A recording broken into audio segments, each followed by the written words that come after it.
안녕하세요. 워런 버핏처럼 매일 신문을 박준모와 함께 읽으면서 투자의 고수가 됩시다. 보험의 신방 오늘 12월 12일 수요일 순서 시작하도록 하겠습니다. 자, 어제 영상을 지금 보면서 댓글 쭉 읽어봤었는데요. 마지막 영상은 살짝 보여드릴까요? 보여드리기 좀 창피한데 눈이 이렇게 퀭 해가지고 어제 새벽이었었죠. 한 새벽 2시 다 돼가니까 진짜 마지막 5번째 6번째 기사 읽는데 좀 힘들더라고요. 그러면서 그 앞에도 영상 이렇게 쭉 보니까 몸은 몸대로 막 엄청 비비꼬면서 영상을 찍었더라고요. 그런데도 1800이나 되는 조회수가 나왔습니다. 다시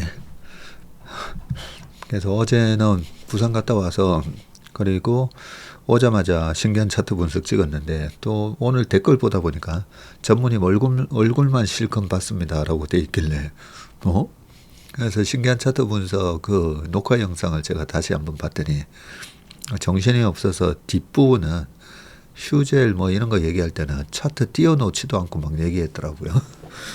그래서 수면 부족 절대 안 됩니다. 그죠?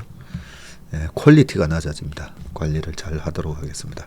자, 많은 분들이 격려를 해주셨습니다. 전무님 덕분에 74세 할머니지만 더욱 분발해야겠습니다. 7월에 채밀턴 가족이 되었는데 믿고 의지한다는 것이 중요한 것 같아요. 맞아요. 숙제 안 한 것 같아요. 모든 분들 건강하게 오래오래 지내요 하면서 우리 큰누님께서 장명복 큰누님께서 또 이런 귀한 말씀을 해주셨습니다. 감을 좋아하시는 전무님께서 그 중에서도 가장 좋아하시는 감은 책임감. 또 이런 위트 있는 댓글을 달아주셨네요. 전무님께서 가장 싫어하는 벌레는 저 바퀴벌레 되게 싫어하는데 대충. 대충. 저 옛날에는 정말 대충 하고 살았거든요. 근데 이렇게 많은 분들이 응원해 주시고 격려해 주시고 신뢰해 주셔가지고 대충 할 수가 없습니다. 그래서 저같이 이렇게 게으르고 나약한 사람조차도 칭찬이 고래를 춤추게 한다고 하지 않습니까? 그게 다 우리 채밀턴 분들 덕분입니다. 그래서 저 같은 사람도 이렇게 밤 12시 40분 새벽 2시까지 이렇게 하고 저희 어머니께서 그러셨어요. 저희 어머니께서 지난 벌써 작년이죠. 작년 저희 딸 졸업식 때문에 모시고 미국 갔다 왔을 때 그 작년에도 작년 6월이었으니까요. 저희를 믿고 의지하고 계시는 저희 고객분들, 우리 또 채밀턴 분들한테 뭔가 그래도 인사이트가 있는 대중들이 아직까지 모르는 뭐 이런 부분에 대한 공부를 해야 되다 보니까 그래서 비행기 안에서도 딱 이코노미 타고 왔다 갔다 했잖아요. 자리가 좁다 보니까 독서실 왔다는 마음으로 딱 불 켜놓고 책을 오고 가면서 그 반도체 대전략 책을 쭉 다 읽었더니 어머니가 야, 너 학교 다닐 때 그렇게 공부했으면 서울대 법대 갔겠다고 그런 말씀을 하셨는데 옛날에 또 공부 안 하고 많이 놀았기 때문에 그 노는 게 그나마 운동하면서 놀아가지고요. 체력이 아직까지 좀 남아 있습니다. 술 담배를 또 안 하다 보니까 술은 조금씩은 합니다. 조금씩 그 맥주 한 잔 운동하고 나서 마시는 맥주 한 잔 땀 쫙 흘리고 나서 마시는 맥주 한 모금 이런 거는 뭐 저도 마십니다. 단지 한 소주 기준으로 두 잔을 잘 못 마시겠더라고요. 두 잔 마시려면 눈 딱 감고 정말 마셔야 되는데, 그러다 보니까 좀 간이 생생한 느낌도 있고 한데, 예, 하지만 스트레스와 수면 부족은 절대 이길 수가 없습니다. 그죠? 조심하겠습니다. 이제는 대충 할 수가 없습니다. 오늘 너무 빨리 올라와서 놀랍습니다. 성실과 사랑으로 열심히 지혜롭게 청취할게요. 맞습니다. 성실한 것만 가지고 안 됩니다. 항상 내 주변 사람들에 대한 이 사랑의 마음이 있으셔야 됩니다. 저도 일하다 잠시 외출 미용실에서 커트 기다리다 웜에 벌써 하고 있습니다. 어제 좀 새벽에 찍어가지고 1시쯤에 웜에 신박 올라간 걸로 알고 있습니다. 앨런 머스크도 AI 시대에 살아남을 직업으로 배관공이나 전기기술자 같은 육체 노동이라고 했는데, 옛 어르신들이 기술 배워야 한다는 말이 틀리지 않네요. 그렇죠? 더 꼼꼼히 열심히 듣고 잘 따라가 보겠습니다. 보성회관 한번 가야 되는데, 이번 주부터 다음 주, 다다음 주는 전부 다 이 잠실 쪽, 그리고 다음 주에는 아차산, 이렇게 경기가 잡혀 있어가지고요. 강서 쪽에서 경기가 잡히면 꼭 들리도록 하겠습니다. 보성회관 마곡역점, 그죠? 그때 갈 때는 제가 미리 어나운스를 하겠습니다. 미리 어나운스를 해서 그 동네 그 주변에 시간 되시는 분들 오셔가지고 밤에 감자탕 먹으면서 주식 얘기, 증시 포장마차 뭐 이런 거 있잖아요. 증시 포차처럼 저녁 밤 11시쯤에 감자탕 먹으면서 시장 얘기 하는 시간을 갖도록 하겠습니다. 역시 성공하신 분들은 그냥 성공하시는 게 아니라는 걸 다시 한번 깨닫습니다. 하셨는데요.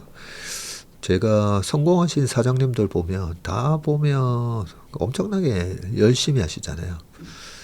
그래서 저는 성실하고 참 저렇게 열정적인 분들이 사장이 되시구나 라고 생각을 했거든요. 근데 저 같은 케이스는 어쩔 수 없이 이제 회사를 차리게 되고, 저희 직원들, 저를 믿고 함께하고 있는 저희 직원들 부자 만들어줘야 되기 때문에, 그런데 부자는 고사하고 회사가 망하면 안 되잖아요. 그 마음 때문에 망하면 안 되고 반드시 성공해서 저를 믿고 이제 따라온 저희 직원들, 역시 그래도 전무님 믿고 따라오길 잘했다 라는 그 후회가 없어야 되잖아요. 그러다 보니까 저희 왕이사 얘기처럼 전무님 인피니티 때보다 100배 열심히 하고 있습니다 라고 밖에서 전화하는 걸 들었었는데요. 그래서 자리가 그렇게 사람을 성실할 수밖에 없게 만드는구나. 자영업 하시는 분도 마찬가지죠.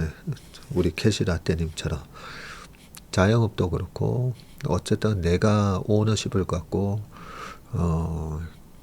뭔가 이 사업을 하시는 분들은 열심히 안 하면 엄청나게 경쟁이 치열하잖아요. 그 치열한 경쟁 속에서 살아남을 수가 없다 보니까, 그래서 후천적으로 성실하게 되는 것 같습니다. 제 경험으로는 그런 것 같습니다. 한반도 슈퍼사이클 영상 너무 희망적이네요. 좋은 소식이 자꾸 들립니다. 연말에 내년, 내후년이 이렇게 설레이며 기대되는 건 오랜만인 것 같아요. 네, 끝까지 포기하지 않고 따라가겠습니다. 일신울신님이 적어주셨고요. 8시 퇴근하며 웜의 소통을 듣고 있습니다. 아침 방송에 분명히 부산 미팅 가셨다고 들었는데 오후 5시 방송 업로드 때문에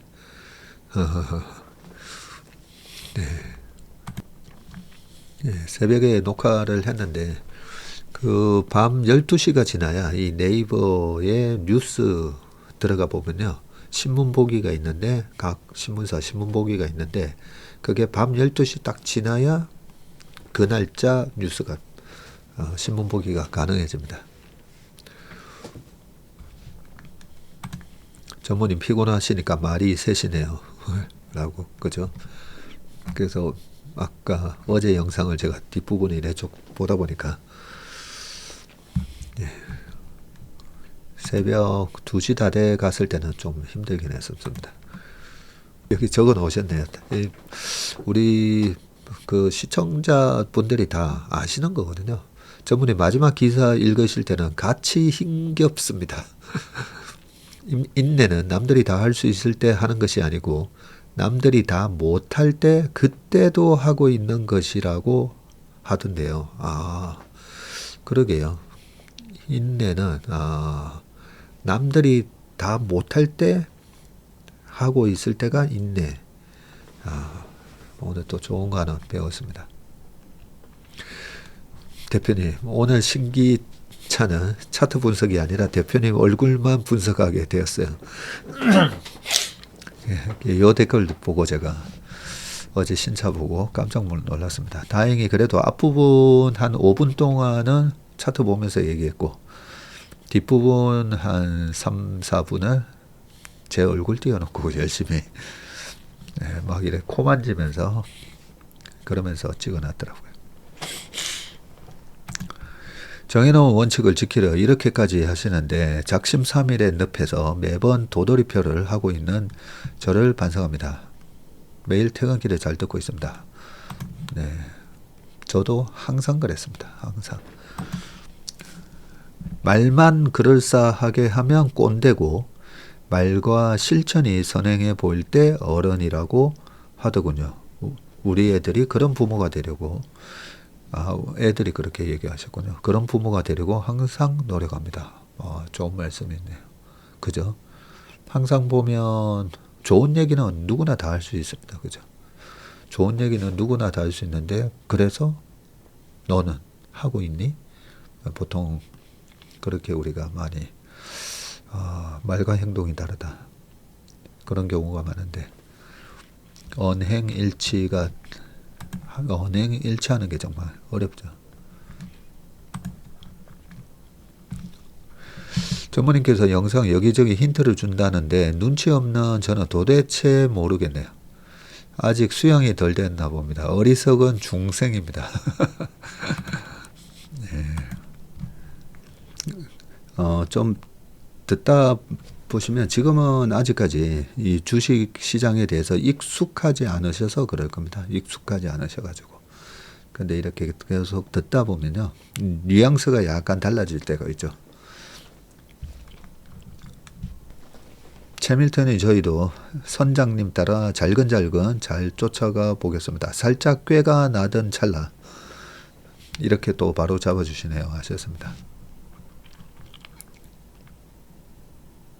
어제 처음 인턴 가입했고 곧 일임하러 달려가겠습니다. 저보다 나이는 적으시지만 많이 배웁니다. 우리 전에 김성림 님이시군요. 요즘 영상을 듣기만 하지 않고 노트 앱에 정리하면서 들으니 확실히 인사이트가 쌓이는 속도 양이 다름을 느낍니다. 등산하면서 차박하면서 항상 같이 하고 있습니다. 그러니까요. 이게 조금이라도 이제 메모를 해보면 확실히 다릅니다. 저도 아침에 모닝브리핑 이래 진행하다가 어떤 아이디어가 떠올라서 요 얘기 마감 무렵에 해드려야 되겠다 하잖아요. 그럼 마지막에 이제 오호석 대리의 오매불망까지 다 하고 나서 딱 보면 머릿속이 하얄 때가 있습니다. 아까 무슨 얘기 해드리려고 했는데 그게 뭐였더라 생각이 안 납니다. 그래서 요즘은 아이디어 나오면 밑에다가 살짝 적어 놓거든요. 그러니까 적자생존 항상 생각하셔야 됩니다. 적자생존. 적는 자만이 생존한다. 네, 적으셔야 됩니다. 오늘은 마이너스 장에서 희죽 웃고 있네요. 기다림의 맛을 보니 어제 업로드가 빨리 올라가서 그러셨습니다. 우리 또 소백산 호레이님께서 세희경이 무리하시면 안 됩니다. 하셨습니다. 커피 마시면서 차분히 듣고 있으니 좋네요. 그렇죠. 조금이라도 좀 빨리 올려놓으면 시간의 여유가 언제 있으신지 다 각자 다 다르시니까 시간 되실 때 딱 볼 수 있으니까 좋다 그죠? 자, 룰루랄라 2026님 오늘 아침에 모닝 브리프 보니까 6번 연속 맞추셨더라고요. 아마 6번 연속 계속 양봉했고 오늘 아침에도 7회차 양봉 가겠습니다 라고 아침에 장이 약간 밀리는데도 소신있게 7회차 양봉 하겠다고 하셨는데 지난번에도 책 한번 받아가셨는데 야 이번에 6연속 맞추셨어요. 자, 우리 룰루랄람님께서 요 근래 좀 알아듣게 됐다고 욕심내서 1.5배속으로 이것저것 들었는데 기억에 남는 것도 없고 정신이 하나도 없습니다. 시장이 어려워서 마음이 급해진 탓도 있는 것 같고 처음 인턴할 때 마음으로 돌아가 여유를 가지고 공부를 해야겠습니다. 오랜만에 정속으로 전문의 목소리 들으니까 마음이 편안해지네요. 앞으로 배속은 안 듣는 걸로. 아, 근데 제 목소리는 1.5. 제가 1.5로 해서 들었잖아요. 아, 그러면 제 목소리가 말도 빨리빨리 하고 오히려 멋있게 들리더라고요. 그러다가 정배속으로 딱 바꾸는 순간 아, 이 사람 왜 이래 답답해.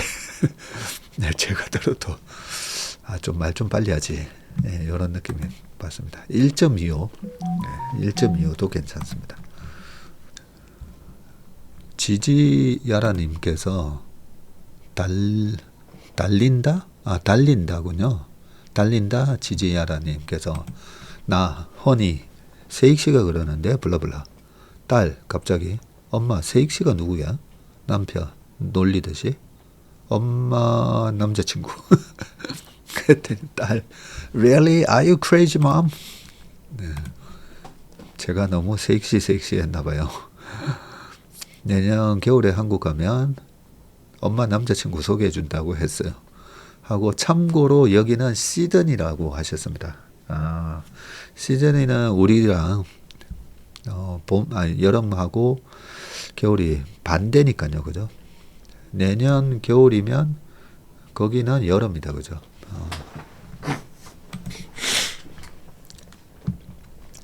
그랬더니 바로 밑에 김미선 님이 저는 세익형아라고 이렇게 부릅니다. 네. 하여튼 형, 동생, 누나, 형님들 다 많아져서 좋습니다. 저는. 옷발라. 전 전문이 머리 흐트러져도 수염 덥수룩해도 시크하고 좋아요. 아유, 좋게 봐주셔서 감사합니다. 세상을 바라보는 프레임, 그죠? 내가 빨간색 선글라스를 끼고 있는지 노란색 선글라스를 끼고 있는지 그렇게 따라서 내 눈의 프레임에 따라서 세상을 보는 눈이 달라집니다. 서울대 최 교수님 말씀이신데 그 프레임에 관한 얘기도 듣고 저도 되게 많이 감명을 받았었습니다. 결국은 perception이잖아요.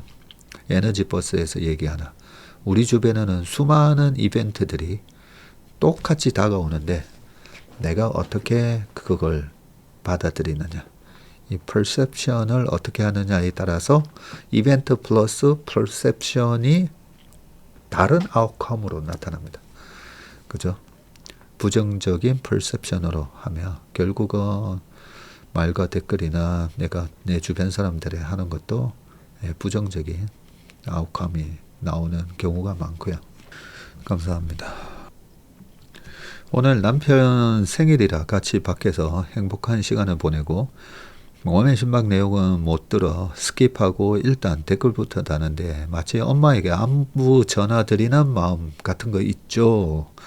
라고 고맙습니다. 형님 이 시간에 웬일입니까?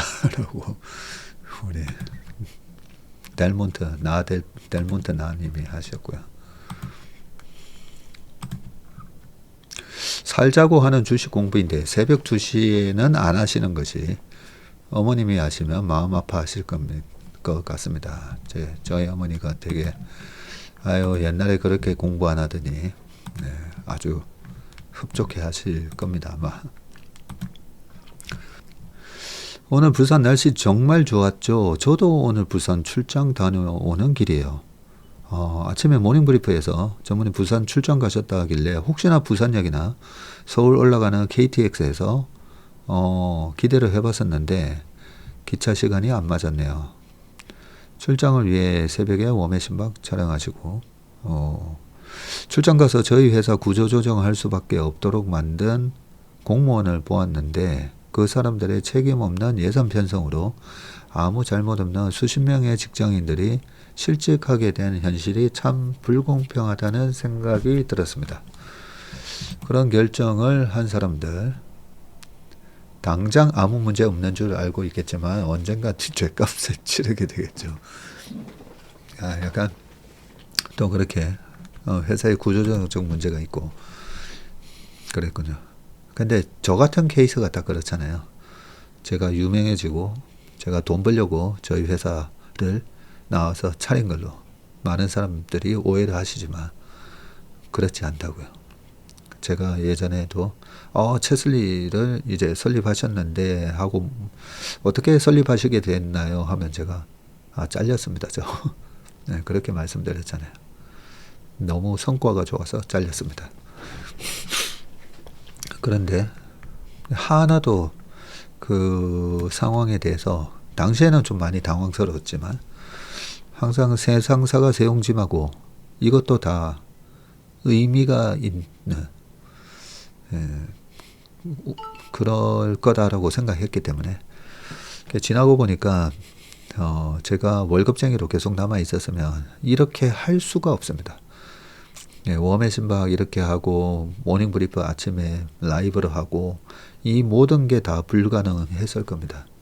왜냐하면 기존의 운용사의 그 틀 안에서는 무슨 아침 회의를 라이브를 보내 여러 가지 이 틀을 깨는 저의 아이디어를 실천을 아마 못했을 겁니다.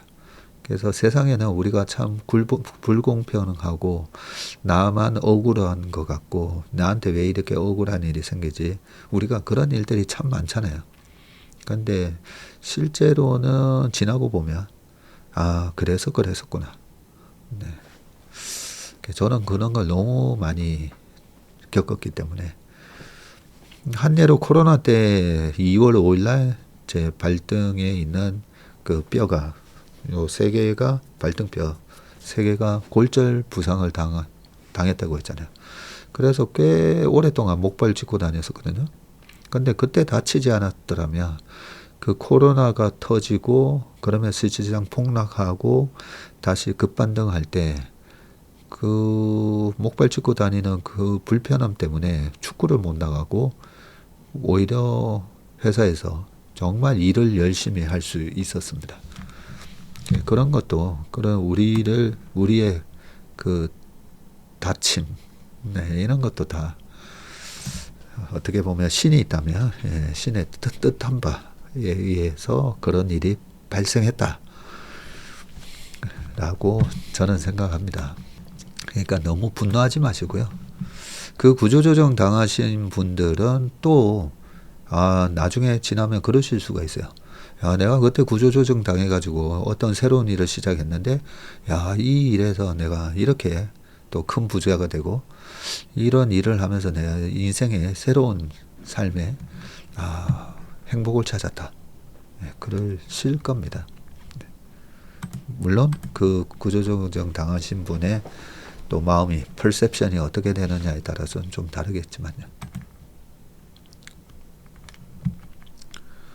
채슬리가 있고 전무님이 건강하게 존재하셔야 채슬리가 있고 채슬리 가족이 있는 거 아니겠습니까? 맞습니다.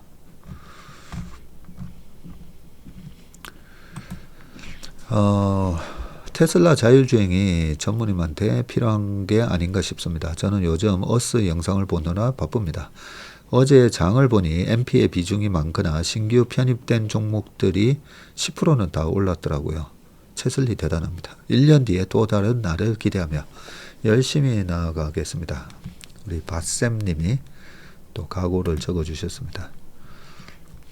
바이올린을 이렇게 가르칠 정도의 실력이 되시면 주식도 비슷한 노력을 하시면 틀림없이 남한테 가르칠 수 있는 수준의 주식 실력자가 되실 겁니다.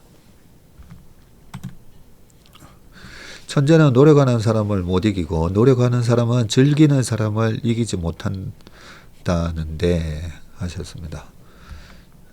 네, 맞습니다. 제가 사실 주식 투자를 아주 좋아합니다. 주식뿐만 아니라 재테크 자체가 참 재밌습니다. 그래서 지금까지 살아남을 수 있고 그런 것 같습니다.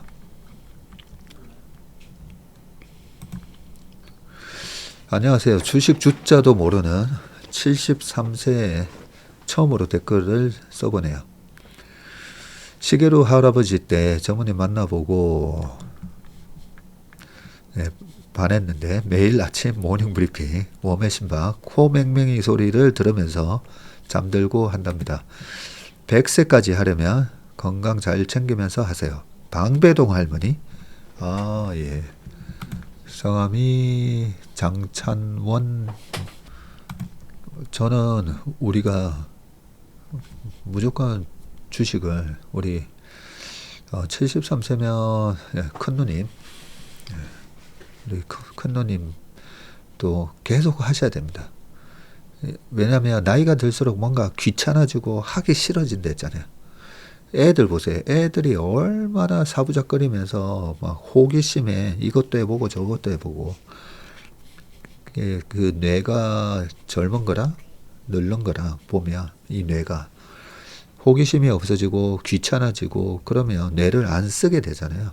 우리 몸도 안 쓰게 되고 가만히 있으면 근력이 없어지면서 같은 나이라도 열심히 운동하는 분하고 가만히 있는 분하고 근력 차이가 있는 것처럼 뇌 근력도 계속 써야 되거든요.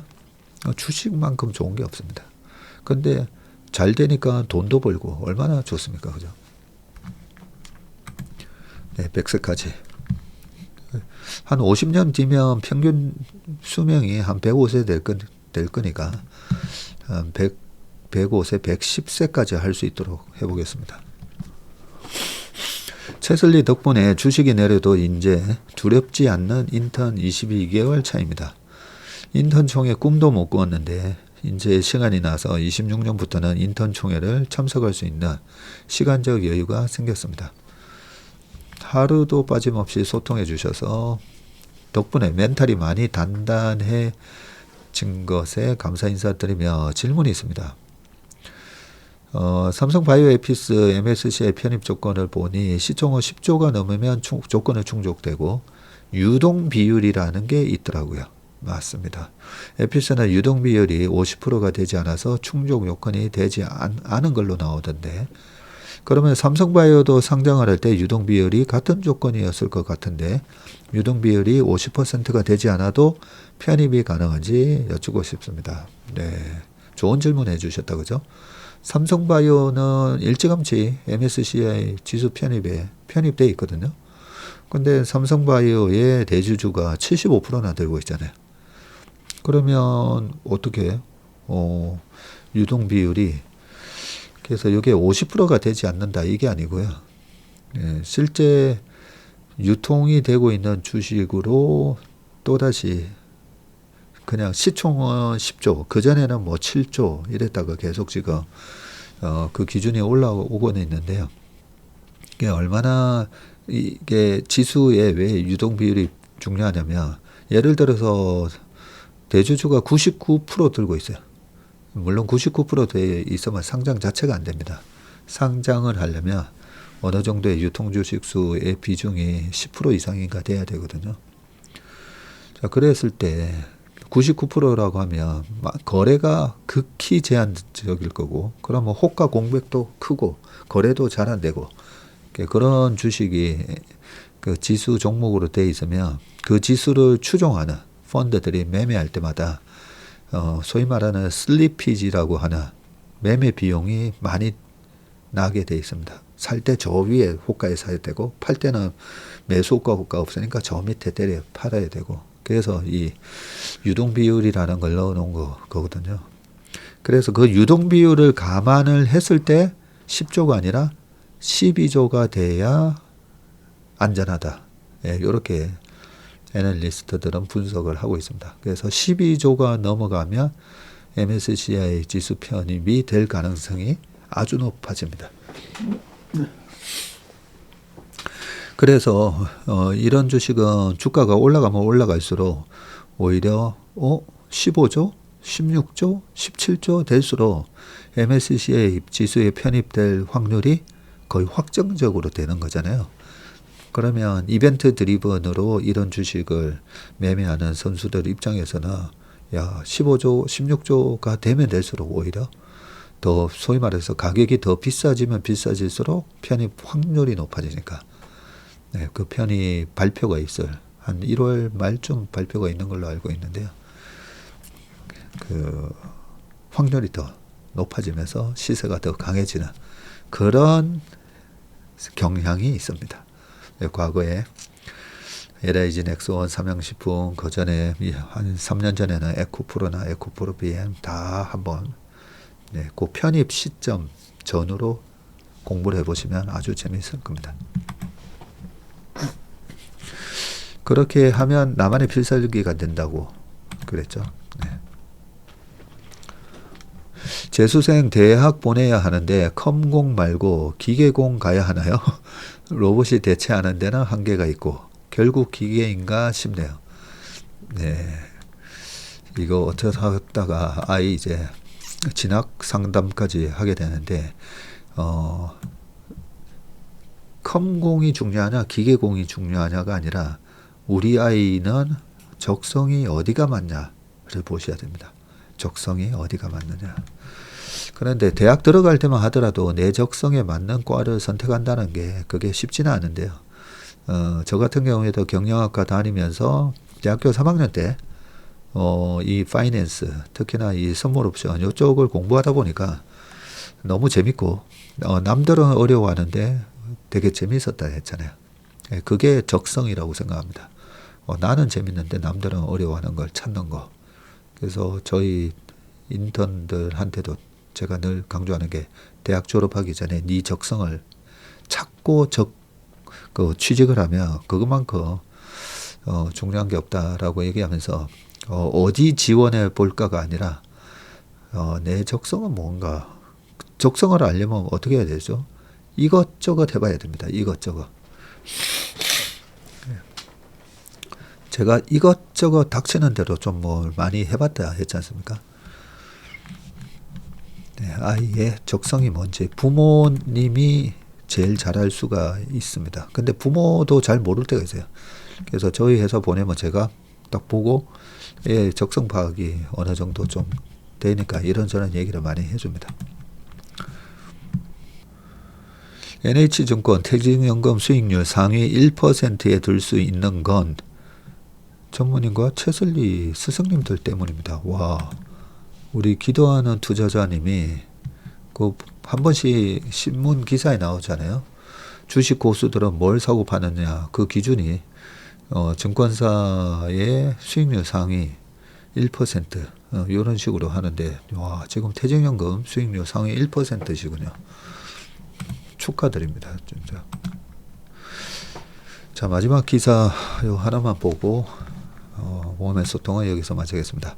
하늘이 장차 큰 인물이 될 사람에게는 그 배를 굶주리게 하고 그 뼈를 아프게 하여 그의 의지를 시험하나니 그가 장차 큰 일을 맡았을 때 그 기국과 역량을 시험하기 위함이다.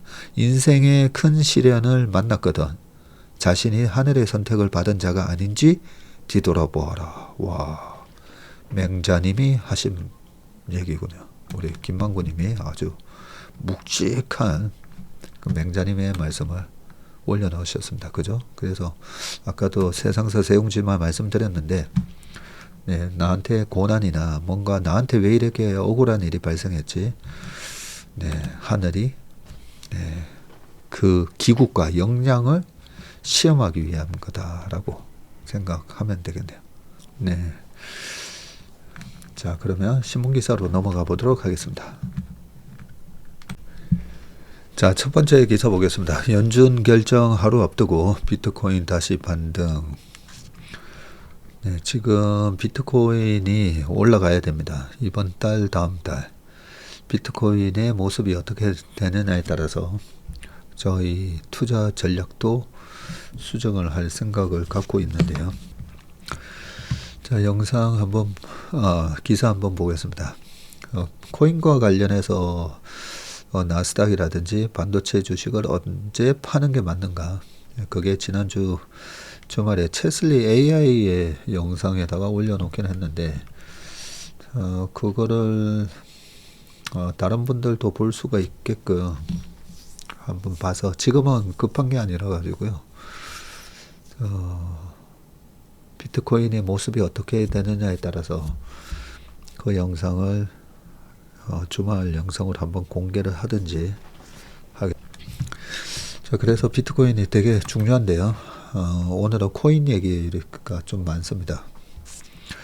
먼저 첫 번째 이 기사에서는 연준의 금리 결정이 하루 앞으로 다가오면서 가상자산이 다시 회복세를 보이고 있다. 오늘 92,600달러까지 기록을 했고요. 새벽 2시에는 한때 94,000달러 선을 회복하기도 했었습니다. 그런데 윗골이 달고 좀 밀렸죠. 10시 기준으로는 비트코인이 92,100불 지나가고 있고, 같은 시간 이더리움도 3,300달러, XRP, 리플은 2달러 10센트, 솔라나는 137.7달러 수준인데, 코인베이스와 스트래티지도 전날에 이어 상승 흐름을 이어가는 중이고, 가상자산 관련주도 강세인데 비트마인은 전일 대비해서 9.4% 오른 57,375원에 거래되고 있고, 코인베이스와 스트래티지도 전날에 이어서 상승세를 이어가고 있습니다.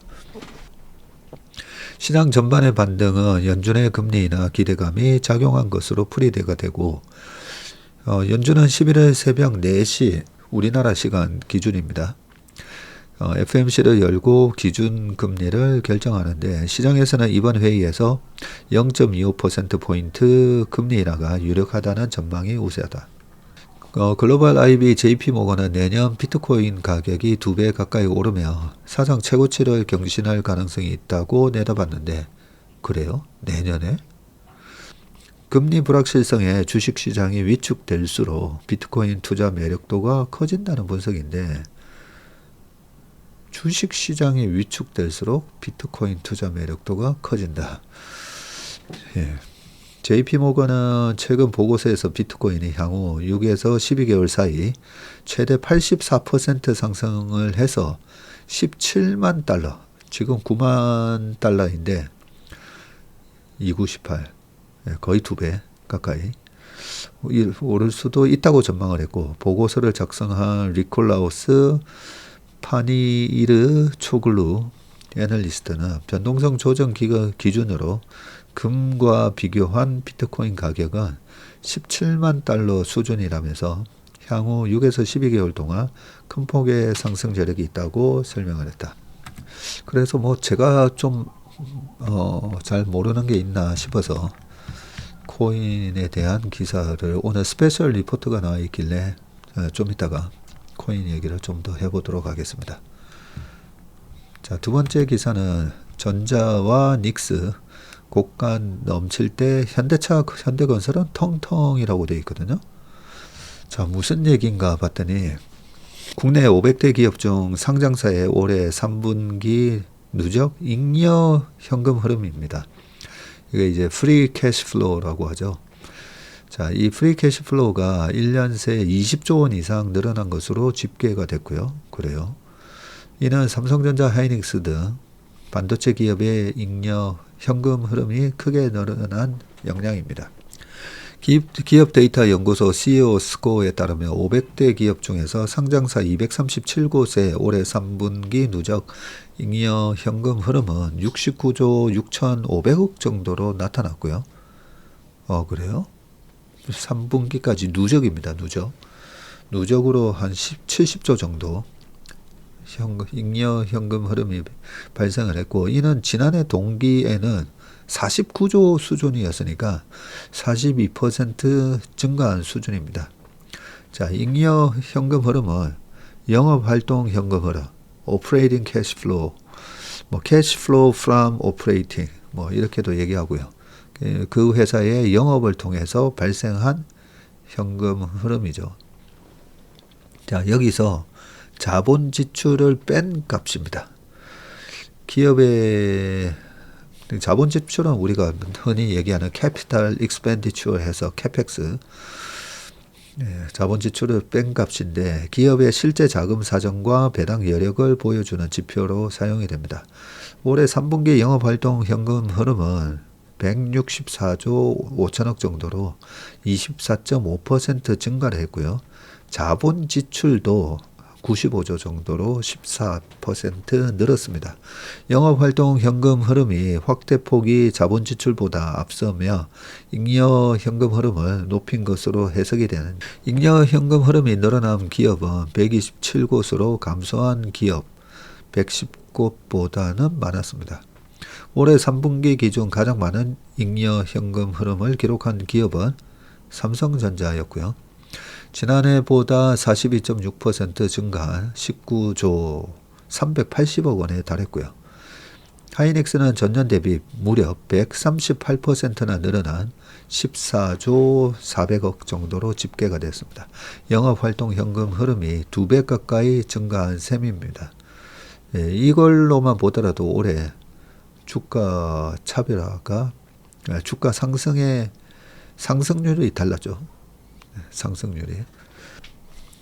닉슨은 138%인데 주가가 한 220% 올랐고, 전자는 42.6% 증가했는데 주가가 한 90% 정도.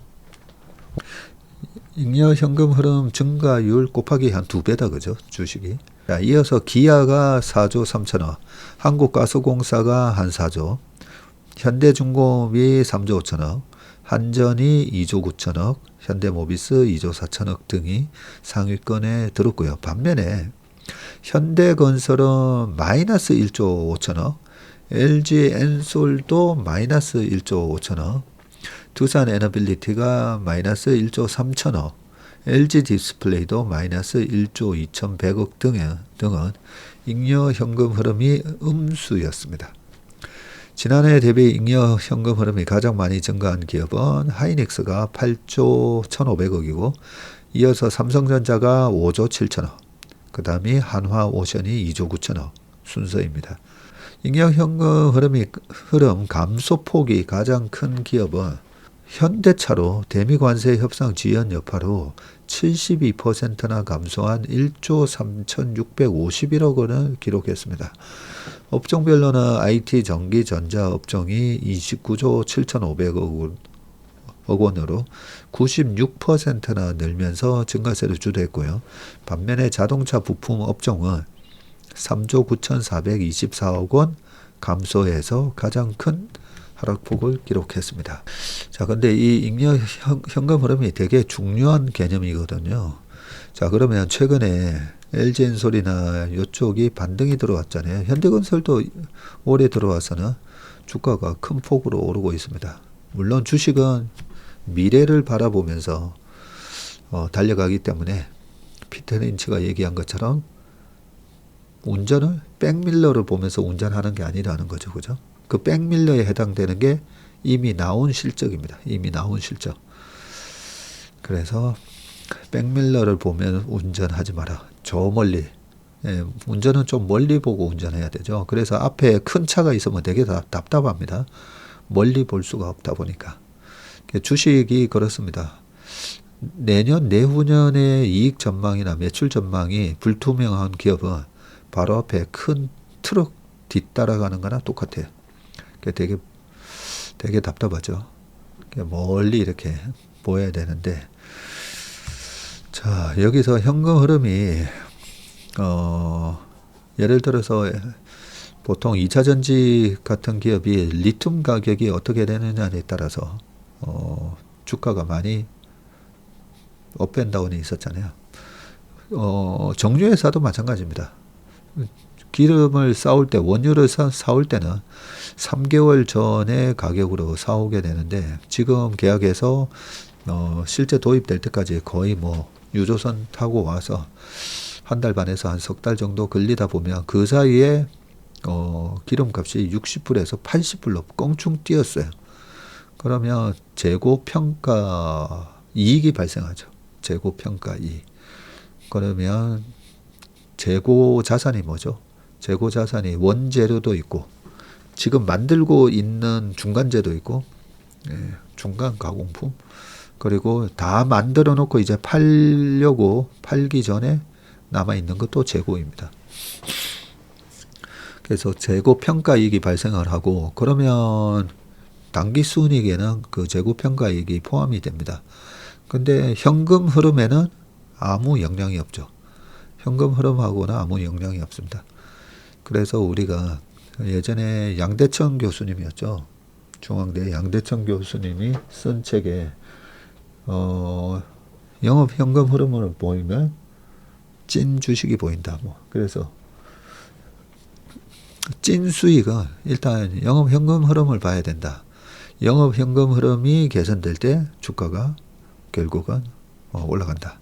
예, 그런 개념으로 설명을 해주셨었는데 조그만 기업은 또 조그만 기업일수록 또 외상 매출금 이런 걸로 매출이 많이 일어났는데 돈은 내년에 받을 거예요. 그래서 외상 매출금으로 해놓으면 현금 흐름이 실제로는 안 들어왔잖아요. 안 들어왔는데 수익만 잔뜩 발생을 하면서 얼마든지 약간 회계 조작이 가능하다는 부분을 우리가 유의하셔야 됩니다. 그런 조그만 기업의 사례도 있지만 일단 큰 기업 기준으로 봤을 때는 요 현금 흐름을 주식 투자를 하실 때 꼭 체크를 하시면 좋습니다. 자, 그 다음에 게임주인데요. 저도 요즘 이제 게임주 안 본 지가 꽤 됐는데 게임주 시대 끝났나?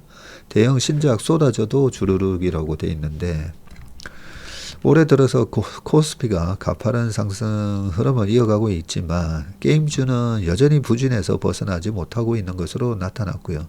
업계에서는 위축된 투자 심리를 되돌리기 위해서는 글로벌 시장을 겨냥한 신작 모멘텀 확보가 절실하다는 분석이 나옵니다. KRX 게임 탑10 지수는 지난해 12월 9일부터 전날까지 1년간 약 7.14% 하락했고요. 한국거래소가 산출하는 주요 지수 가운데 유일한 마이너스 수익률이자 최저 수익률입니다. 같은 기간 코스피와 코스닥이 각각 70에서 70%, 40% 이상 급등한 것과는 대조적입니다. 간판 IP와 신작을 갖춘 대형 게임주도 성적이 부진하기는 마찬가지인데 자, 게임주 국내 시가총액 1위인 크래프톤이 올해 들어서 주가가 22% 넘게 떨어졌고요. NC소프트는 신작 아이언2 출시 당일만 해도 주가가 15% 가까이 급락했습니다. 공매도 압박도 심화되고 있고 지난 8일 기준 넷마블의 공매도 거래대금 비중은 36.18%로 코스피 상장사 중에서 두 번째로 높았고요. 카카오 게임즈는 25%로 코스닥 상장사 중에서 2위를 기록했습니다. 일각에서는 게임 산업이 구조적 한계에 직면했다는 우려도 제기되는데 중요한 단어가 나왔죠. 이게 구조적인 한계면 사면 안 되는 주식입니다. 신작 개발 기간은 길어지고 비용은 커지는 반면에 모바일 게임 흥행 가능성은 낮아지고 출시 후의 수익화 기간은 갈수록 짧아지고 있기 때문인데 이 때문에 신작이 부진할 경우 후속작 출시까지 공백이 길어져서 주가 하락폭이 더 커지는 악순환이 반복된다는 지적이고요. 여기에 중국 게임사 자본력과 내수시장 기반 공세도 부담으로 작용하고 있습니다. 반면 게임주 현재 주가 수준은 과도한 저평가라는 시각도 존재하는데 게임 산업의 구조적 둔화와 신작 흥행 부재는 23년에서 24년에도 지속돼 온 흐름으로 올해 들어서 특별히 악화한 상황은 아니라는 주장이고요. 정부의 코스닥 활성화 정책도 반등 기대 요인으로 꼽힙니다. 연기금의 코스닥 비중 확대와 증권거래세 인하 방안 등이 검토되면서 저평가된 종목 중심의 관심 회복 가능성이 제기되고 있고요. 업계에서는 글로벌 시장에서 통할 신작 모멘텀이 투자 심리 회복의 핵심이라고 강조하는데 펄어비스의 붉은 사막과 NC소프트의 아이온2 글로벌, 넷마블의 몬스터 길들이기 그리고 7대 죄 오리진 등 주요 타이틀이 시장 기대를 넘어서는 성과를 낸다면 분위기 반전이 가능하다고 분석했고요. NC소프트도 2026년 2조 원 이상의 매출 가이던스를 제시하며 적극적인 성장 전략을 예고했고요. 내년에는 신더시티를 포함해서 5에서 7종 신작 IP 출시 시험대에 오를 예정이라고 합니다. 네, 약간 구조적 한계라고 저도 생각을 하는 이유가 우리가 일상생활에서 지금 어디에 시간을 가장 많이 뺏기고 있나라고 보면 유튜브, 그죠? 쇼츠, 뭐 이런 식으로. 그래서 작년에도 구글의 주가가 안 좋을 때 아니 유튜브에 뺏기는 시간이 전체적으로 저뿐만 아니라 계속 늘어나는데 구글 주가가 떨어지는 이유는 그때 당시만 하더라도 바디였나요? 챗GPT가 나왔는데 바디 같은 게 엉뚱한 대답이나 하고 그러니까 야 구글이 예전에 2016년도에 알파고는 먼저 출시했지만 이제는 경쟁에서 뒤처지네. 요 느낌 때문에 주가가 빠졌었잖아요.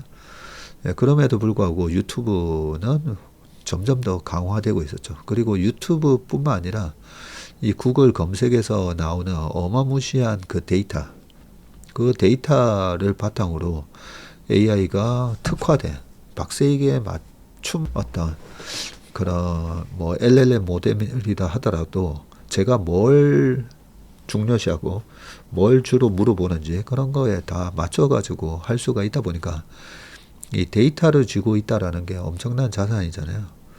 그러면서 최근에 TPU까지 완성을 하면서 구글 주가가 이제 시가총액 3위까지 올라왔는데 그래서 저는 게임을 안 하다 보니까 물론 게임 덕후 분들은 아니야 나는 게임이 얼마나 재밌는데 뭐 유튜브 쇼츠를 보고 있어 이러실 수는 있지만 전체적으로 전 세계가 노령화된다.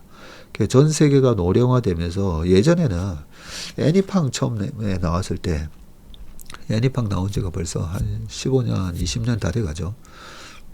그러면 지하철에서 딱 보거든요. 제가 지하철 자주 타고 다니다 보니까 지하철에서 사람들이 뭘 보나 유심히 봅니다. 뭘 보나. 보면 뭐 인스타그램 하고 있는 사람들도 있고 근데 거의 다 이제 유튜브 보고 있죠. 예전 애니팡 나왔을 때는 전부 애니팡 하고 있었어요. 그렇게 뭐 쉬운 게임이 나와서 하면 모르겠지만 전 세계가 노령화되면서 확실히 이 게임 그리고 인구 구조가 이렇게 약간 항아리 모양으로 위에가 오히려 더 두텁잖아요. 그렇게 봤을 때 이 게임이 정말 잘 만들어져서 히트를 치지 않으면 이 게임 시장은 인구 구조라든지 유튜브와의 그런 경쟁이라든지 이렇게 저렇게 따져보면 쉽지는 않겠다. 그런 생각을 좀 많이 했습니다. 자, 그 다음 이제 다시 코인 얘기를 좀 해보겠습니다. 큰 손도 손절 시작했다. 다시 보는 비트코인. 자, 스페셜 리포트 2개나 있습니다.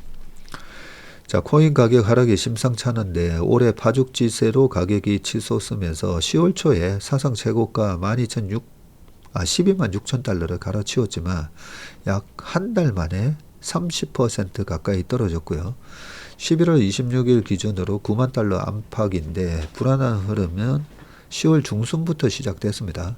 비트코인은 매년 10월마다 강세장이 펼쳐져서 투자자들은 10월을 업토버, 악토버가 아니라 올라가는 업토버라고 불러왔었군요. 하지만 올해는 예외인데 업토버 효과가 사라지면서 연말 상승장을 의미하는 산타랠리도 기대하기 힘들고요.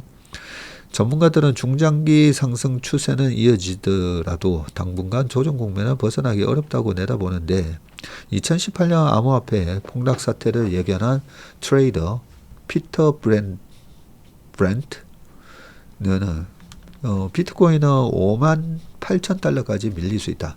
비트코인 20만 달러는 2029년 3분기에나 도달할 수 있을 것이라고 말했다.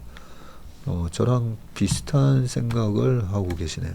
자, 시장 분위기도 우울한데 저는 5만 8천 달러가 아니라 이것보다 더 빠진다라고 저는 생각하는데, 자, 이른바 인간 지표로 불리는 큰 손들도 물량을 내던지고 있고요. 베스트셀러 도서 부자빠 가난아빠의 저자인 로버트 기요사키는 최근 223만 달러, 한 33억 원 규모의 비트코인을 매도했죠.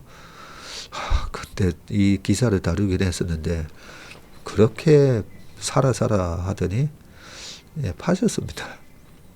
앞서 그는 비트코인 가격이 장기적으로 100만 달러까지 갈 것이라고 예측했을 뿐만 아니라 매도 며칠 전까지만 해도 비트코인을 팔지 않겠다고 강조를 했었거든요. 저는 얼굴 뜨거워서 절대 이러지는 못할 것 같은데 참 이런 분들이 많습니다. 글로벌 기관 투자자들의 행보도 비슷한데 블랙락과 캐피탈 인터내셔널 그리고 뱅가드 등은 3분기 말 기준 마이크로 스트래티지 지분을 각각 10억 달러 넘게 매도했고요. JP 모건 등도 5억 달러를 처분했습니다. 스트래티지는 전 세계에 비트코인을 가장 많이 보유한 DAT, 디지털 자산 트레저리, 디지털 에셋 트레저리군요. 그래서 DAT 기업이다. 전문가들은 이번 급락 원인을 악재가 동시다발적으로 터져나온 탓으로 분석하고 주요 요인과 전망을 살펴봤다. 자, 요인 1. 반감기 사이클 종점. 자, 반감기에서 최고점, 그 다음에 조정 패턴. 전문가들은 과거 사례를 봤을 때 조정 국면을 맞이할 시점이라고 진단하는데 반감기 이후 최고점을 찍은 뒤 가격 조정으로 이어지는 패턴이 반복됐기 때문이고요. 양현경 IM증권 애널리스트는 가상자산 사이클 측면에서 조정 국면 진입에 대한 내러티브가 확산되고 있고 비트코인은 통상 반감기 이후 1년에서 1년 6개월 사이 최고점을 경신합니다. 이후 조정 국면에 진입한다고 말했고, 자, 4차 반감기는 지난해 4월 20일이었어요. 이를 고려해서 현재 가상자산 시장은 조정 국면에 진입했다고 볼 수 있다고 설명했고요. 자, 반감기가 뭐냐면요. 비트코인 채굴 보상이 기존 대비 절반으로 줄어드는 시점을 의미하는데 비트코인은 연산과 채굴을 통해서 시장에 공급이 되고 방법이 단순합니다. 일종의 암호 풀기 같은 연산 작업을 한 다음에 그 결과를 블록이라는 단위로 저장을 하고 연산 작업을 하는 데는 컴퓨터, 전기 등 비용이 발생합니다. 그 보상으로 비트코인이 지급이 되는데 이 과정을 채굴이라고 부르고 블록 하나를 만들 때 지급하는 비트코인의 양은 정해진 규칙에 따라서 약 4년마다 절반으로 줄어듭니다. 역사적으로 반감기가 도래하면 비트코인 가치가 오르는 경향을 보였는데 논리는 단순한데 수요가 일정한데 공급이 줄어드니까 가격이 오르는 흐름이라는 겁니다. 과거 반감기를 살펴보면 반감기 전으로 비트코인 가격이 크게 오르고요. 비트코인은 지금까지 총 3번의 반감기를 거쳤는데 이 두 번째 반감기였던 2016년 7월 9일 660달러였던 비트코인 가격이 연말 1000달러를 돌파해서 2017년 12월에는 19,666달러까지 526일 가까운 상승세를 지속했고요. 자, 세 번째 반감기도 비슷한 양상이 나타났는데 2020년 5월 11일이었군요. 자, 그때 8,800달러였던 비트코인 가격이 연말에 23,000달러까지 치솟았고 이후 최고점은 21년 11월 기록한 69,000달러였습니다. 20년 5월부터 21년 11월까지 88,800불에서 그냥 9,000불에서 7만 불 간 거예요. 문제는 고점을 찍은 뒤였는데 고점 이후에는 과열에 따른 큰 폭의 조정 국면이 찾아왔고 이는 1차부터 3차까지 모두 동일하게 나타나는 현상인데 전문가들은 이번 하락장도 앞선 반감기와 고점 그리고 조정 국면의 일환으로 보는 것이다. 자, 두 번째는 레버리지 후유증. 이 기사 되게 좋네요. 하락장의 기점을 레버리지 청산 사태로 보는 시선도 있는데 디지털 자산 솔루션 기업 헥스트러스트의 알레시오 콰글리니 CEO는 10월 10일 비트코인 급락으로 일어난 190억 달러 레버리지 청산 사태로 전환점이 왔다면서 이번 조정 국면이 당분간 지속돼서 7만 달러대 초반까지 시험받거나 일시적으로 그 이하로 하락할 수 있다고 했고요. 레버리지는 대표적인 하이리스크 하이리턴 투자 방식인데 보유 자금보다 훨씬 더 큰 금액을 투자할 수 있어서 수익을 극대화할 수는 있지만 손실 위험도 극대화됩니다. 올해는 유독 레버리지 투자 규모가 컸다네요. 트럼프 행정부가 친암호화폐 정책으로 방향을 틀면서 투자자들의 투자 접근성이 크게 확대됐기 때문이고 퍼플스로 불리는 무기한 선물, perpetual futures, 이게 선물이 프레젠트 선물이 아니고요. 선물 옵션 할 때 파생상품 선물입니다. 자, 이 무기한 선물도 유행을 했답니다. 거래소가 제공하는 레버리지에 따라 단기간에 초기 투자액의 10배나 20배, 심지어 100배까지도 수익이 가능한 반면에 투자 원금을 다 잃을 수도 있는 초위험 파생 상품이고요. 올해 상승장을 이끌었던 것도 이 같은 레버리지 투자 때문인데 하지만 트럼프 대통령이 지난 10월 12일 중국에 100% 추가 관세를 부과하겠다고 하자 비트코인 가격이 요동을 쳤고요. 발표 직후 비트코인 가격 급락에 191억 달러 규모의 선물이 강제 청산됐다. 선물이 레버리지가 워낙 크다 보니까 이렇게 보시면 되거든요. 1억으로 10억을 투자했는데 10%만 빠져도 원금이 다 날아가니까 바로 강제 청산이 나옵니다. 반대 매매가. 이 같은 레버리지 청산 후유증이 여전히 시장에 남아있다는 게 전문가들 판단이고 톰리는 10월 12일 발생한 대규모 레버리지 청산과 시장 조성자 손실이 현재까지 이어지는 하락의 핵심 배경이라면서 이번 조정을 일시적 가격 조정 국면이 아닌 시장 구조의 균열로 해석했다. 논리는 단순하다. 청산은 연쇄 효과를 불러오기 때문이고 예를 들어서 한 투자자가 청산이 되면 그 물량이 시장에 매도돼서 가격을 끌어내리고 가격 하락은 또 다른 청산으로 이어집니다. 악순환의 반복인 셈인데 11월에도 1일 하루에 10억 달러 규모 청산이 지속되는 배경입니다. 자, 요인 3. 트럼프 레임덕 우려인데 정치적 요인도 병존하는데 지난해부터 시작된 가상자산 강세장 핵심 요인은 트럼프 효과였고요.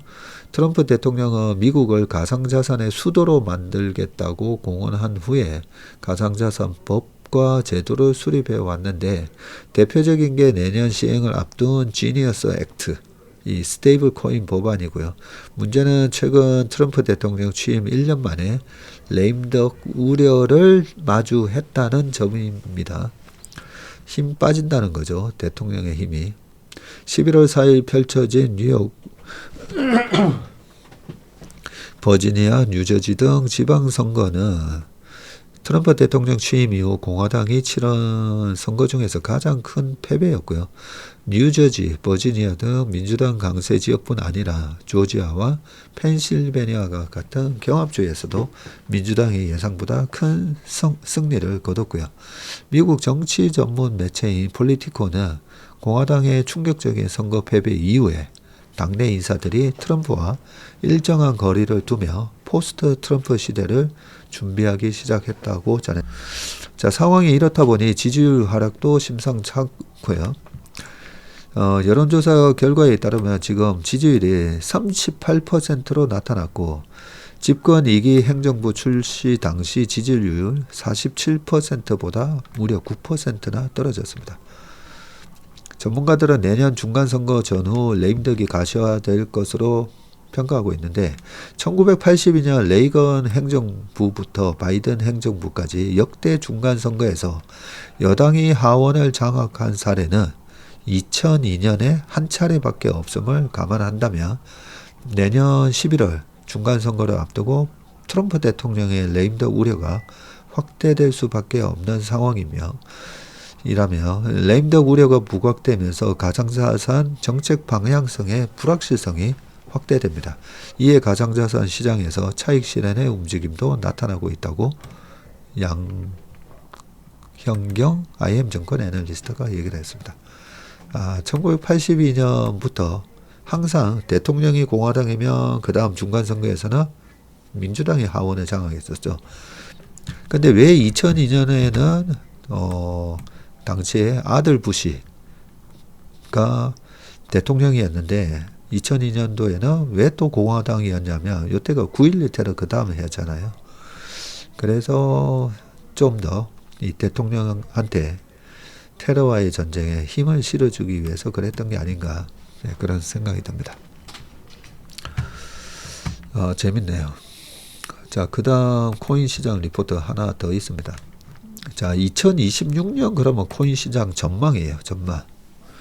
자, 전문가들은 26년 코인 시장이 과거처럼 급등과 폭락을 반복하는 패턴에서 벗어나서 안정화 국면을 볼 것이라고 예상한다.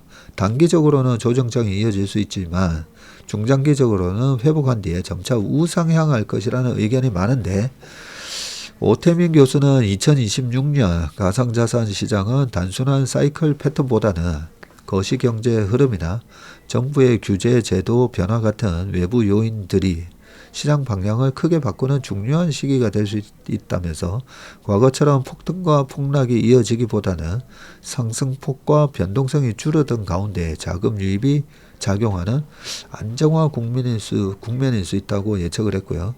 오 교수는 비트코인이 단기간에 50% 이상 폭락할 가능성은 낮다고 봤고요.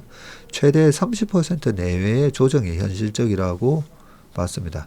85,000에서 한 91,000달러 구간에서 하락이 멈출 수 있다는 거고요.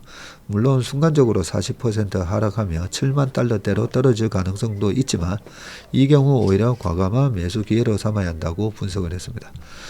이러한 오 교수 예측의 바탕에는 이 클래리티 법안이 있는데 미국 하원이 지난 7월 통과시켜 상원 심의 중인 이 클래리티 법안이 내년 초 통과하면 가상자산 시장의 새로운 분기점이 될 수 있다는 게 중론이고요. 해당 법안은 가상자산의 탈중앙화 개념을 법적으로 정의하며 이에 부합하는 가상자산을 증권이 아닌 디지털 상품으로 분류하는 거랍니다. 법안이 통과되면 가상자산의 법적 명확성이 갖춰져서 디지털 자산의 규제 불확실성을 해소하고 기관의 암호화폐 투자 환경을 개선할 것으로 전망이 됩니다. 이에 클래리티 법안 통과가 가상자산 시장에 긍정적인 영향을 미칠 것이라는 의견이 주를 이루는데 조테나 애널리스트는 클래리티 법안이 제도적 틀을 마련한다면 내년 하반기 비트코인 가격은 14만 달러에서 한 15만 달러까지 상승할 가능성도 있다고 전했고요. 다만 클래리티 법안 기대감이 선반영됐을 수도 있다는 지적도 나오는데 양현경 애널리스트는 지난 7월 미국 하원에서 크립토 관련 3대 법안이 통과된 이후 시장 일부에서는 법안의 영향력을 미리 반영한 움직임이 있었다면서 시장에서는 이제 클래리티 법안 이상의 새로운 모멘텀이 필요하다고 강조했습니다. 기관 투자가들의 참여 확대에 주목하는 시선도 있는데 일부 기관 투자자들이 발을 빼고 있지만 그만큼 투자를 지속하는 이들도 많다는 설명인데 자, 하버드 기금 운용사가 이번 조정장에서 비트코인 보유량을 3배로 늘렸고요. 또 약 4억 달러 규모의 ETF에도 투자를 했습니다. 골드만삭스도 이번 하락장에 실물 자산을 블록체인에 올리는 사업을 본격화하면서 토큰화 사업에 본격 나서고 있고요. 아부다비 투자위원회 역시 비트코인 현물 ETF 수량을 전분기 대비해서 3배 가까이 늘렸답니다. 과거에는 단기 차익을 노리는 투기 수요가 주도했지만 지금은 장기 전략을 지닌 참여자가 늘고 있다는 거고요. 자, 긍정적인 전망이 또 있는데 투자운용사인 반 에크의 CFO인 매튜 시겔은 최근 엔비디아의 어닝 서프라이즈가 비트코인 시세에 호재로 작용할 것이라는 의견을 밝혔고요. 증시에 만연한 AI 거품론이 해소되며 GPU에 대한 수요가 여전한 만큼 이를 운영하는 비트코인 채굴자들이 물량을 쉽게 매도하지는 않을 것이라는 분석입니다. 오태민 교수는 최근 코인 시장의 변화는 단순히 옛 패턴이 반복된다기보다는 시장 구조가 바뀌고 있다는 게 핵심이라면서 이번 하락 시 조정 기회로 볼 여지를 제공한다고 분석을 했고요. 혼란스러운 상황에서 투자자들은 포트폴리오 구성을 두고도 고민을 하는데 전문가들은 비트코인을 중심으로 한 보수적 투자 전략과 함께 펀더멘털이 뚜렷한 실물 자산 토큰화, 스테이블 코인 등 우량 섹터에 주목할 필요가 있다고 말을 하고요. 과거와 같은 알트코인 중심의 급등 기대보다는 안전성과 유동성을 겸비한 자산에 관심을 가져야 한다는 조언입니다. 스테이블 코인이 핵심 투자처로 떠오르는 배경인데 스테이블 코인은 문자 그대로 가격이 안정적으로 유지할 수 있게 설계된 코인인데요. 달러 등 특정 자산에 연동돼서 가격 변동성을 최소화한 게 특징이고 구체적으로 살펴보면 스테이블 코인은 담보 종류에 따라서 크게 3가지로 나뉘게 되는데요. 법정화폐 중거형, 즉 달러나 미국채, 유로, 엔화처럼 법정화폐의 가치가 고정된 형태인데 테드와 서클이 여기에 속합니다. 두 번째는 상품 중거형인데 금이나 은, 석유 등 원자재 실물 자산을 담보로 하는 구조이고 세 번째가 가상자산 담보형입니다. 다른 가상자산과 가치를 연동시키는 건데 요거는 지난번 테라 루나 사태 때 이게 굉장히 위험하다는 걸 보여줬죠. 비슷한 맥락에서 RWA 시장도 빠른 시장에 점쳐지는데 부동산, 채권, 미술품 등 실물 기반 자산을 블록체인 기술로 토큰화한 디지털 자산을 뜻하고요. 2026년이면 현재보다 최대 5배 이상 성장할 수 있다는 전망도 나옵니다. 알트코인에 대한 접근은 보다 신중해야 할 시점이라는 게 중론이고 지난해 큰 폭의 상승을 보였던 주요 알트코인들이 올해 들어와서 대부분 급락세를 기록하고 있고 그 가운데 상당수가 고점 대비 지금 60에서 70% 가까이 하락한 뒤 회복을 못하고 있습니다. 지금은 펀더멘털이 명확한 종목에는 섣부른 접근을 피해야 한다고 하고 있고요. 과거와 달리 비트코인 낙수 효과, 비트코인이 오르면 알트코인도 동반하는 현상은 거의 사라졌고요.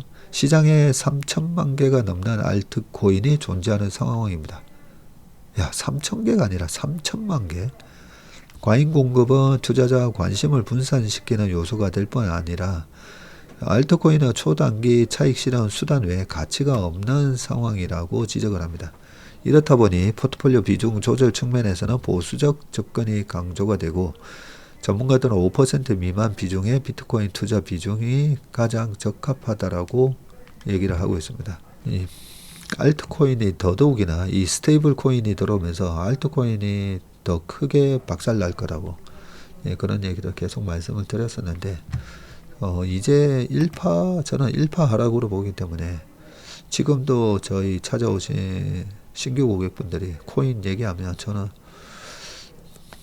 그동안의 이 패턴의 반감기와 이거는 오태민 교수랑 제가 저 책을 트럼프 2.0 책을 쓸 때도 제가 퀀트적으로 분석을 하면서 작년 7월 6월에 만나서 얘기했었거든요. 그래서 저는 반감기 작년 4월이었고 반감기 끝나고 나서 12개월에서 18개월 항상 올라가던 패턴이기 때문에 트럼프 일기 때는 그 비트코인도 가격이 오를 거다. 제가 그런 얘기를 쭉 해줬더니 굉장히 유심히 들으시더라고요. 코인에 대해서는 저보다는 뭐 1000만 배 더 많이 아시는데 저는 그냥 그 퀀트적으로 말씀드렸고요. 그래서 저는 계속 퀀트적으로 접근을 하는 게 맞지 않나는 생각입니다. 자, 마지막 기사입니다. 로봇주 초강세 한미 정부 육성 의지에 반것이라고 되어 있는데 국내의 정책 호재가 이어지면서 로봇 관련 종목 주가가 일제히 강세를 보이고 있습니다. 뭐 두산 로보틱스, 현대오토에버 뭐 등등. 현대오토에버는 현대차 그룹 내 소프트웨어 계열사인데 로봇 관련 제어 운영 시스템을 개발하는 회사입니다. 코스닥 시가총액 5위인 레인보우 로보틱스도 오르고 있고 양팔 작업형 로봇을 생산하는 로보티즈도 28%나 상승했군요. 로봇주가 강세를 보이는 이유는 한국과 미국 정부가 모두 로봇 산업 육성의 의지를 분명히 드러내고 있기 때문이고요. 미국 정가에서도 로봇주 관련 정책 지원 움직임이 포착되고 있는데 폴리티코는 지난 3일 하워드 로터닉 미 상무장관이 최근 로봇업계 CEO들과 연쇄 회동을 가졌다고 보도를 했고요.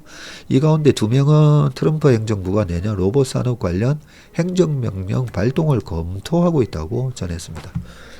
국내 정부도 로봇 산업을 차세대 전략 분야로 지목을 하고 있는데 금융위원회가 지난 9월 국민성장펀드를 조성해서 향후 5년간 AI 반도체와 로봇 미래차 등 첨단 전략 산업에 150조 원을 투자하겠다는 계획을 밝혔습니다.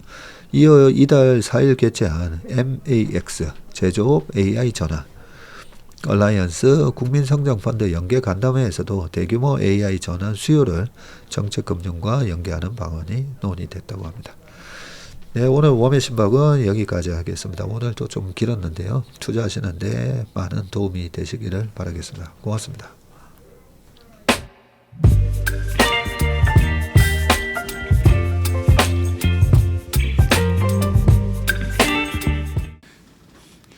안녕하세요. 채슬리 투자자문의 박세익입니다. 최근 저와 채슬리 이름을 도용해서 투자 사이트라든지 밴드, 텔레그램, 카톡 채널 등에서 이 리딩방으로 유도한 뒤에 금전적인 피해를 입히는 이 사칭 사례가 빈번하게 지금 발생하고 있습니다. 저를 비롯해서 저희 채슬리 투자자문의 임직원들은 SNS나 온라인 채널 등을 통해서 일체의 투자자문 활동을 하지 않고 있습니다. 저희는 정식 자문을 하기 위해서는 반드시 저희 회사에 내방하셔서 계약서 작성 절차를 거쳐서 진행되기 때문에 이외의 모든 유료 무료 지금 투자자문 행위는 불법이므로 각별히 주의하시길 바라겠습니다. 의심스러운 채널이나 메시지를 받으시면요, 그냥 피해를 방지하기 위해서 즉시 신고하시거나 삭제하시길 바라겠습니다.